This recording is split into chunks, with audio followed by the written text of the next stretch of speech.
Hello and welcome back to Vizura Recaps.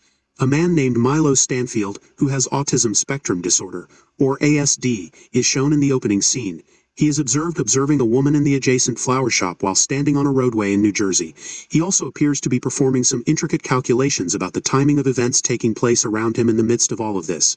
A passenger bus approaches, a pothole appears, a street artist is seen, and a cyclist is seen riding too fast. Following his observations, he crosses the street and strategically places a pen on top of a mailbox near the pothole. Soon after, his anticipated chain reaction occurs. A taxi drives over the pothole, spilling water on the pen and causing it to collapse to the ground. This catches the street artist's eye, and he moves forward to pick up the pen. At the same time, a fast bike collides with the artist, causing him to strike the mailbox and fall into an adjacent fruit stand. Chaos ensues on the street, diverting everyone's attention, including the bus driver. As a result, he fails to detect the traffic signal turning red and collides with a woman crossing the street, killing her instantly. Milo then walks away from the scene, satisfied that his plan worked smoothly. The scene then transitions to FBI Special Agent Olivia Dunham. She works for Homeland Security's Fringe Division, which specializes in paranormal phenomena. Olivia appears to be returning to work after a prolonged absence owing to her head injury. As soon as she walks into the Fringe headquarters, she is hailed by one of her fellow cops, Charlie, the team's supervisor. In the meantime, the agency's chief, Walter Nate Bishop, is discussing Olivia's reappearance with one of the lab assistants, Philip Broyles. Philip reveals that she is a look-alike dubbed Folivia, and expresses concern about integrating an imposter into their team. Olivia, who is inside the office, is not the actual one. She is an imposter who has been sent in to take the original's place. Walter Nate then explains his motive for maintaining Folivia in this universe, and implanting the real Olivia's memories into her. He believes that Folivia is the only person who can travel between universes without causing harm. Walter Nate wants to figure out how to do so. He says they need to make her feel like she belongs here. Philip inquires what happens if her new identity is not accepted, to which the chief responds that she will no longer be required after that. Charlie then briefs the crew on the seemingly random bus accident that he claims occurred twice this week, with the victim dying in both cases. He then instructs his group to proceed with caution when conducting the site examination. A short time later, the FBI team arrives at the accident scene and divides up to look for any leads or evidence. Another FBI agent, Lincoln Lee, who looks to have burn marks on his face, leads the investigation. Charlie inspects the body and uses her fingerprint to obtain additional information. She ultimately learns that the deceased woman's name is Julian Foster. Meanwhile, Olivia questions the bus driver, who is startled by the occurrence because he has never hit birds or animals before. Agent Lee tests for environmental elements at the same time but discovers nothing. However, he discovers the same ballpoint pen at the site. After speaking with eyewitnesses, Olivia approaches Agent Lee and informs him that the local artist bent down to pick up the pen, colliding with the bicycle rider and falling into the fruit stand. When Agent Lee hears this, he speculates that the pen was the key catalyst that set off a chain reaction that resulted in the victim's death. The next day at Fringe headquarters, Agent Lee and Charlie are attempting to determine a link between the bus accidents that occurred in 2 days. Agent Lee notices the identical ballpoint pen in the photo of the first accident, which strengthens his belief that someone coordinated the sequence of events. Following that, they proceed to talk to Astrid, a mathematician from the Fringe agency, and inform her about the happenings. However, she says that no human being can repeat such a chain of circumstances and shape it in his or her advantage twice. During their dispute, another similar bus catastrophe occurs, leaving Astrid in disbelief. The FBI agents rush to the scene and discover that the victims are still alive this time. After questioning the spectators, they discover that a dog crossed the road unexpectedly, causing the bus to lose control. Just thereafter, Olivia spots a similar ballpoint pen rolling down the ground, indicating that the chain of events is not yet complete. She turns around and notices a suspicious Milo staring down from an overhanging bridge. Moments later, a man wearing headphones steps forward to cross the street, only to be struck by an approaching ambulance. Olivia tells her squad and races towards Milo as her suspicions are confirmed. Seeing this, the latter immediately calculates another set of events and throws a bicycle off the bridge. This causes a bus to change direction and drive directly under the overhead bridge. Olivia holds him at gunpoint, threatening him to submit. But Milo jumps from the bridge, lands on the bus's roof, and leaves. After this incident, Milo returns home to discover his sister, Madeline, concerned about him. She informs him she has received multiple calls from the hospital, but he ignores her. She then attempts to persuade him to submit, stating that he has gone too far. However, Milo anticipates her moves and finishes her phrases, effectively silencing her.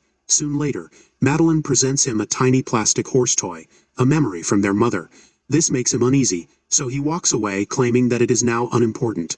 Agent Lee, on the other hand, is transported to the hospital for a routine skin examination. Before entering the burn chamber, he instructs Olivia to concentrate on discovering similarities among the three victims. Olivia follows his instructions and returns to headquarters to begin speaking with witnesses to the accidents.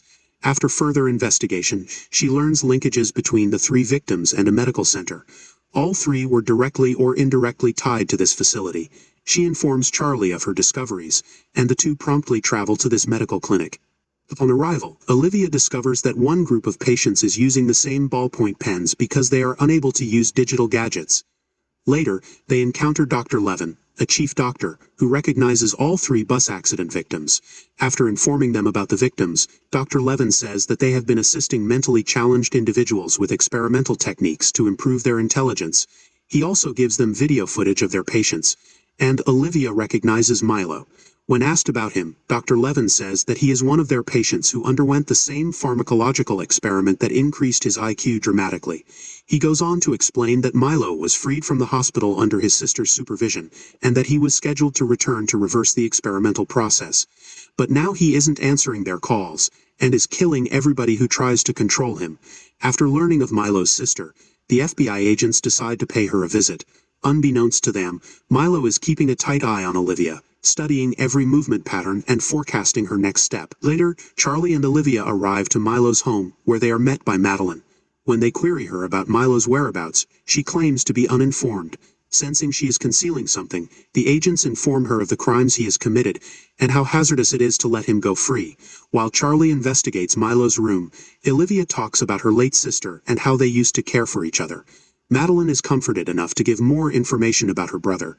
She reveals that Milo can foresee the result of innumerable events down to the slightest detail, and that displaying him the toy horse is all she needs to break Milo's attention. Olivia eventually persuades her to provide whatever she knows, emphasizing their concern for both people and Milo's safety. Madeline then hands her a paper that reveals the hotel where Milo is now staying. Following this, Olivia and Charlie consult with Astrid on how to apprehend Milo. However, they quickly understand that any plan will be fruitless, because he can predict their every movement. As a result, they decide to approach the hotel directly with no backup. Meanwhile, Milo is shown in his hotel room, peering down through the window and imagining what would happen in the next minutes. With his skill, he knows that Olivia and Charlie would arrive shortly and chase him. He also estimates that he can kill Olivia by enticing her through a designated area of a building site where the air is too thin and crushing her under a load of cement bricks. Just as he predicted, the two FBI agents arrive at the hotel to find Milo waiting for them on the street. He then rushes towards the building site as the agents pursue him. Olivia, who is oblivious of the warning signs for the thin air zone, rushes through it rather than pausing to put on a mask. This actually contradicts Milo's calculation. In addition, she avoids a pile of cemented bricks, which Milo assumed would crush her. The villain is surprised to see his estimate go awry, and is eventually apprehended by her. Olivia nearly asphyxiates owing to the low level of oxygen. Fortunately, Charlie arrives just in time and provides her with a breathing apparatus. In the aftermath of these events, Charlie questions Olivia about why she did not stop and put on a respirator, to which she says that she did not notice the warning sign. Later, Olivia transports Madeline to the hospital, where Milo is seen working with a supercomputer. According to the doctor, the IQ-boosting medicine has been in Milo's brain for too long, preventing the reversal process.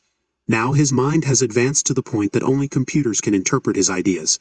Madeline walks into the room, saddened by the news, and leaves the toy horse in front of her brother. Olivia is at home that evening when she had a vision of Peter, her boyfriend from another dimension.